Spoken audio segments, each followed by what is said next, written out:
ఈరోజు ఉదయం ముక్కోటి ఏకాదశి పండుగను పురస్కరించుకొని మంగళగిరి శ్రీ లక్ష్మీనరసింహస్వామి ఆలయం చుట్టుపక్కల మొత్తం భక్తులు పెద్ద సంఖ్యలో పోటెత్తారు. తెల్లవారుజాము నుంచి అధికారుల యొక్క అంచనాలను తారుమారు చేస్తూ పెద్ద సంఖ్యలో వివిధ ప్రాంతాల నుంచి వచ్చారు. మధ్యాహ్నం 2 గంటల వరకు కూడా ఈ ట్రాఫిక్ రద్దీ కొనసాగుతూనే ఉంది.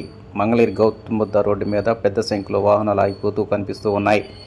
ఈ యొక్క రద్దీ వాతావరణం సాయంత్రం వరకు కొనసాగే అవకాశాలు ఎక్కువగా ఉన్నాయి.